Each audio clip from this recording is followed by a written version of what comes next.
Hello wives, வணக்கம். அமெரிக்காவின் area 51 நெஞ்ச பதற வைக்கும் பரிசோதனை. இந்த மர்ம தேசத்துக்குள்ள அப்படி என்னதான் இருக்கிறது?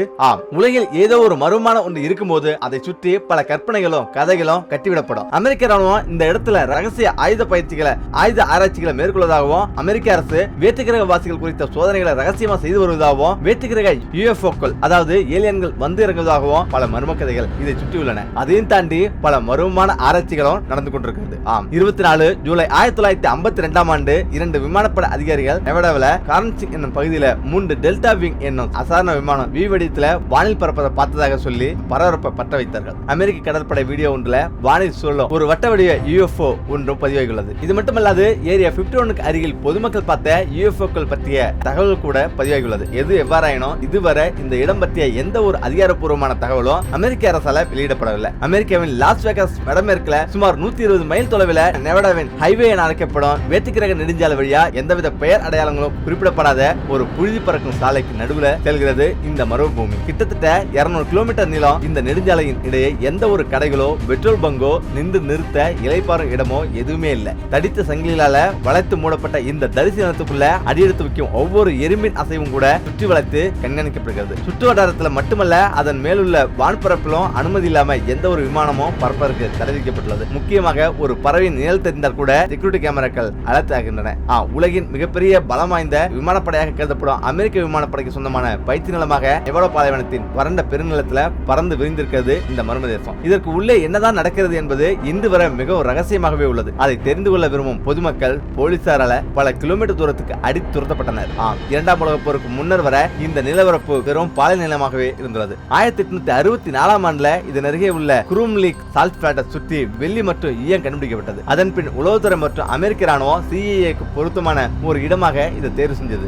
1955 U2 உளவு விமான கியூபை பிளான்ல ஆராய்ச்சியுடன் ஆரம்பித்த இந்த ஏரியா 51 பற்றிய அதிகாரப்பூர்வ தகவல்கள் மிக குறைவாக இருந்தாலும் பல அதிநவீன விமானங்களையும் போர் ஆயுதங்களையும் உருவாக்க அமெரிக்க ராணுவம் ஏரியா 51 தொடர்ந்து பயன்படுத்துவதாக நம்பப்படுகிறது. சுமார் 1500 பேர் அங்கு பணியாற்றுவதாகவும் எந்தவித தரவழி போக்குவரத்தும் இல்லாத அவ்விடத்திற்கு லாஸ் வேகாஸில் இருந்து சார்ட்டர் விமானங்கள் மூலம் விமானப்பட வீரர்கள் சென்று வருகிறார்கள் என்றும் இன்றும் இது அமெரிக்க விமானப்படையின் பயிற்சி மையமாகவே செயல்படுகிறது. அதையும் தாண்டி அங்கு சில மர்மம் நடந்து கொண்டிருக்கிறது. இந்த ஏரியா 51 இருந்து சுமார் 5 கிலோமீட்டர் சுற்றளவுக்கு முன்பே பொதுமக்களின் நடமாட்டம் நிறுத்தப்படுகிறது. எந்தவித வாகனங்களும் அதை தாண்டி உள்ளே பயணிக்க முடியாது. இதன் சுற்றுவட்டாரத்தில் மக்கள் கொண்டு வரும் கேமரா செல்போன் போன்ற எல்லாமே இவ்விடத்தை நெருங்க செயலிழந்துவிடும். எனவே எவருக்குமே உள்ளே சூழல் எப்படி இருக்கும் என்று இதுவரை தெளிவாக தெரியவில்லை. ஆனா செயற்கைக்கோள் எடுத்த படங்களை அந்த இடத்தின் அடித்தளத்தில் 12,000 அடி நிலத்துக்கு பாதை உண்டு நீண்டு செல்வதாக தெரிய வந்திருக்கிறது.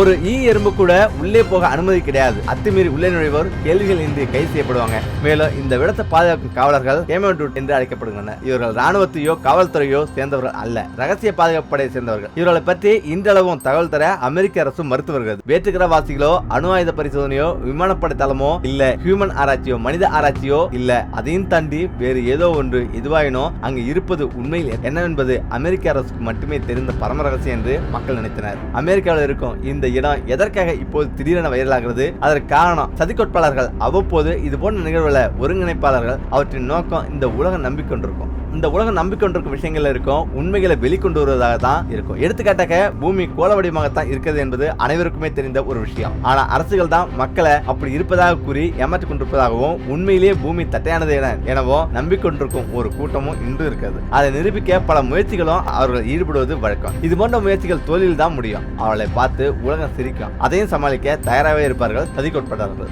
உண்மையாகவே ஏரியா 51ல என்னதான் நடக்கிறது? அமெரிக்காவின் நெவாடா மாகாணத்தில் அமைந்திருக்கிறது இந்த ஹோமி விமான நிலையம். இதுதான் ஏரியா 51 அதிகாரப்பூர்வ பெயர். இந்த பகுதி வியட்நாம் போரின் போது CIA ஆவணங்கள்ல ஏரியா 51 என்ற ரகசிய பெயரால குறிப்பிடப்பட்டது. 1955 ஆண்டுல தான் இங்கே பார் விமானங்கள் தொடர்பான ஆராய்ச்சி தொடங்கியது. ஏரியா 51 டாப் சீக்ரெட் எனப்படும் சிறப்பு வலயத்துக்குள்ள இருக்கும் ஒரு பகுதி. எனவேதான் இது தொடர்பான தகவல் ரகசியமாகவே வைக்கப்பட்டது. புதிய விமானங்களையும் ராணுவத்துக்கான கருவிகளையும் பரிசோதிக்கும் இடமாகவும் மனிதர்களை பரிசோதிக்கும் இடமாகவும் ஏரியா 51 செயல்பட்டு வருகிறது. அப்படி நடந்த ஒரு சம்பவம் தான் உலகத்தையே அதிர வைத்தது.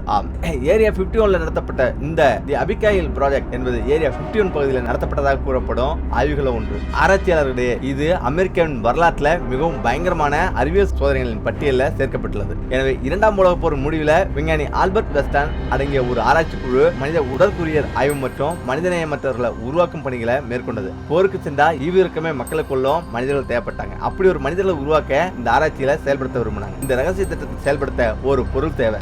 எனவே வல்லுநர்கள் ஆல்பர்ட் வெஸ்டனின் மகள் அபிகாயில் என்ற பெண்ணை தேர்ந்தெடுத்தாங்க. அவர்கள் பல்வேறு ஆதாரங்கள்ல சோதனைகளின் போது அவர்களால் கண்டுபிடிக்கப்பட்ட மீண்டும் மீண்டும் ஒரு நச்சு, அதாவது பச்சை நிற ஊசி கொடுக்கப்பட்டதாக கூறப்படுகிறது. அது நிலைத்தன்மை ஜெல்லியை ஒத்திருந்தது, ஜெல்லி போல இருந்தது. சோதனை முடிவில் உடல்ல மீள முடியாத பிறழ்வுகள் ஏற்பட தொடங்கியது. தோல் சுருக்கம், முடிவுதல், தலையில வளர்ச்சிகள், உதடுகள் கருப்பு மற்றும் உறந்து போயிருந்தது. இங்கே சுவாரஸ்யமான விஷயம் என்னன்னா, அபிகாயிலுக்கு சரியாக என்ன நடந்தது என்பது பற்றிய அதிர்ச்சிக்குள்ளாகவே இருந்தது. இவை அனைத்துமே அபிகாயிலுக்கு என்ன நடந்தது என்றே தெரியவில்லையா. சோதனை தோல்வி அடைந்ததை உணர்ந்து நிபுணர் குழு அதை நிறுத்த முன்வந்தது. இருந்தாலும் அபிகாயில அவளது முந்தைய நிலைக்கு திரும்ப முயற்சித்தது. ஆனா இது இனி சாத்தியமில்லை என உணர்ந்தது மருத்துவ குழு. சிறுமியின் தந்தை வேலையை முடிப்பதை எதிர்த்தாரு. நடப்பது அனைத்துமே செயல்முறையின் இயல்பான பகுதி என்றும் வாதித்தாரு. அதனால ஆல்பர்ட் தன் மகளுக்கு என்ன ஆனாலும் பரவாயில்ல, இந்த ஆராய்ச்சிகள் தொடரணும் அப்படின்னு ஆல்பர்ட் வெஸ்டன் தனது பகிரங்கமான ஆராய்ச்சியை தொடங்கினார். இந்த பயங்கரமான சோதனை தோல்வி அடைந்ததை உணர 2 ஆண்டுகள் ஆனது. அவருக்கு விளைவா விஞ்ஞானி தற்கொலையும் செய்து கொண்டாரு. முக்கியமாக அதற்கு பிறகு அபிகாயிலுக்கு என்ன ஆனது என்று யாருக்குமே தெரியாதான். அவ்வளவு போல பரிசோதனைக்காக வைக்கப்பட்டிருந்த நிறைய மக்களை அனைவரையும் ஏரியா 51 வைத்திருப்பதாகவும் கூறப்படுது. ஏரியா 51 டாப் சீக்ரெட் எனப்படும் சிறப்பு வளையத்துக்குள்ள இருக்கும் ஒரு பகுதி. எனவேதான் ஏரியா 51 டாப் சீக்ரெட் எனப்படும் சிறப்பு வளையத்துக்குள்ள இருக்கும் ஒரு பகுதி. எனவே இது தொடர்பான தகவல்கள் ரகசியமாகவே வைக்கப்பட்டுள்ளது. புதிய விமானங்களையும் ராணுவத்துக்கான கருவிகளையும் பரிசோதிக்கும் இடமாகவும் ஏரியா 51 செயல்படுகிறது. நீண்ட காலமாக அமெரிக்கா பல வடிவங்களில் போர் விமானங்களை உருவாக்கும் முயற்சியில இருக்கிறது. அதுவும் கொடூரமான ஏவுகணைகளும் அணு ஆயுதம் போன்ற விஷயங்களும் இங்குதான் ஆராய்ச்சி செய்யறாங்க. அதனால இந்த பகுதியில பல வடிவங்களில் போர் விமானங்கள் பறப்பது வழக்கம். அப்படி பறக்கும் விமானங்களை தான் வேற்றுக்கிரகவாசிகள் பயன்படுத்தும் பறக்கும் தட்டுகள் என நம்பியிருக்கின்றன. இது தவிர பூமிக்கு வந்த வேற்றுக்கிரகவாசிகளை அமெரிக்கா இங்கு அடைத்து வைத்து ஆராய்ச்சி செய்து வருகிறார்கள் எனவும் கிளப்பிட்டிருக்காங்க. ஏரியா 51 ரகசியமாக சில விஷயங்கள் இருப்பது என்பது முற்றிலும் உண்மையான விஷயம் தான். அங்கே ராணுவம் தொடர்பான பல்வேறு ஆராய்ச்சிகளும் பரிசோதனைகளும் நடத்தப்படுகிறது. இப்படி ராணுவத்தின் கட்டுப்பாட்டில் இருக்கும் ஒரு இடத்துக்கு பொதுமக்களை அமெரிக்கா மட்டுமல்ல வேறு எந்த நாடும் அனுமதிக்காது. ஒரு திட்டம் தொடர்பான தகவல்கள் எதிரி நாட்டின் கையில் சிக்கக்கூடாது என்பதில் ஒரு நாடு கவனமாக இருப்பது வழக்கம் தான். இங்கு மக்கள் அனுமதிக்கப்பட மாட்டார்கள் என்பதை விடவும் அங்கே சென்று பார்க்க ஒன்றுமே இல்லை என்பதுதான் இந்த திட்டத்தின் உண்மை நிலை. ஆனால் ஏலியன்கள், பறக்கும் தட்டுகள் என காலங்காலமாக கூறப்பட்டு வரும் கதைகள் அங்கே செல்லும் ஆர்வத்தை தூண்டுகிறது. அதன் காரணமாகவே செல்வதற்கு பலரும் ஆசைப்படுகிறார்கள். இப்போது நடப்பதும் அதுதான்.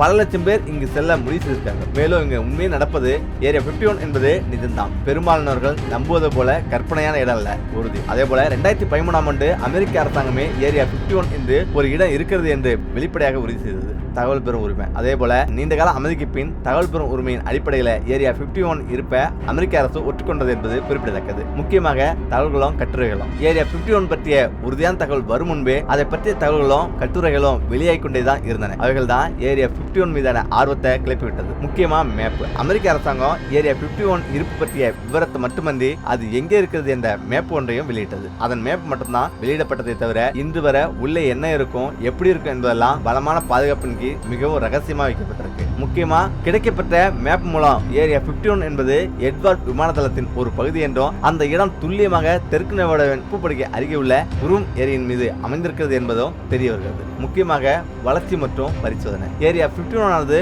உளவு விமான வளர்ச்சி மற்றும் பரிசோதனை ஆகியவற்றுக்காக பயன்படுத்தப்படுகிறது என்றும் பெரிய அளவில் நம்பப்படுது. பறக்கும் தட்டு மற்றும் ஏலியன்கள். 2013ஆம் ஆண்டு அமெரிக்க அரசு ஏரியா 51 ஆனது விமானங்கள் சார்ந்த பயன்பாட்டில் உள்ளது என்று கூறியதன் மூலம் அங்கு பறக்கும் தட்டு மற்றும் ஏலியன்கள் சார்ந்த சோதனை கூடம் ரகசியமாக இயங்குகிறது என்ற பொய்யான நம்பிக்கை தகர்க்கப்பட்டது. முக்கியமாக U2 வகை விமானங்கள். குறிப்பாக சோவியத் ஒன்றியத்துடன் பனிப்போரில் ஈடுபட்ட போது பயன்படுத்தப்பட்ட U2 வகை விமானங்கள் இங்குதான் பரிசோதனை செய்யப்பட்டது என்று அமெரிக்க அரசு அமலப்படுத்தியது. ஒருமுறை அமெரிக்க அதிபர் ஒபாமா, நான் தான் ஏரியா 51க்குள்ள பகிரங்கமாக சென்ற முதல் அதிபர் என்று நினைக்கிறேன் என்று விளையாட்டாக சொல்லியதும் குறிப்பிடத்தக்கது. இதே நேரத்தில் ஒபாமா வாசகத்தை ஆதாரமா எடுத்துக்கொள்ள முடியாது என்ற போதிலும் கூட அவருக்கு ஏரியா 51 பற்றி எதுவும் தெரியாமல் இல்லை என்பதை உறுதிப்படுத்தியது. முக்கியமா சுற்றுச்சூழல் சட்டம். 1995ஆம் ஆண்டு ஏரியா 51 சுற்றி அபாயகரமான கழிவு கட்டுப்பாடு மற்றும் சுற்றுச்சூழல் சட்டம் ஒன்றுக்கு கையெழுத்திட்டார் என்பதும் அந்த சட்டம் ஏரியா 51 மீது அமெரிக்க அரசாங்கத்துக்கு இருக்கும் முக்கியத்துவத்தை வெளிப்படுத்தியது. சுவையான உணவு. முக்கியமா 2010ஆம் ஆண்டு ரகசிய தளமான ஏரியா 51ல பணிபுரிந்த மூத்த அதிகாரியான ஜேம்ஸ் ஸ்னோஸ் அளித்த பேட்டியில ஏரியா 51ல மிகவும் சுவையான உணவு வழங்கப்படும் என்ற சுவாரஸ்யமான தகவலை வெளியிட்டிருந்தார் என்பது குறிப்பிடத்தக்கது. முக்கியமாக இங்கு வேற்றுக்கிரகவாசிகள் பயன்படுத்தும் பறக்கும் தட்டுகள் என மக்கள் நம்பி வருவதாக கூறப்படுகிறது. இது தவிர பூமிக்கு வரும் வேற்றுக்கிரகவாசிகளை அமெரிக்க அரசு இங்கே அடைத்து வைத்து ஆராய்ச்சி செய்து வருவதாகவும் சொல்லப்படுகிறது. ஏரியா 51ல ரகசிய ரகசியமாக சில விஷயங்கள் இருப்பது என்பது முற்றிலும் உண்மையான விஷயம் தான். அங்கே ராணுவம் தொடர்பான பல்வேறு ஆராய்ச்சிகளும் பரிசோதனைகளும் நடத்தப்படுகிறது. இப்படி ராணுவத்தின் கட்டுப்பாட்டில் இருக்கும் ஒரு இடத்துக்கு பொதுமக்கள் அனுமதிக்கப்பட மாட்டாது. ஆனா ஏலியன்கள், பறக்கும் தட்டுகள் என காலங்காலமாக கூறப்பட்டு வரும் கதைகள் அங்கே செல்லும் ஆர்வத்தை தூண்டுது. அதன் காரணமாகவே ஏரியா 51 பகுதிக்கு செல்ல பலரும் ஆசைப்படுறாங்க.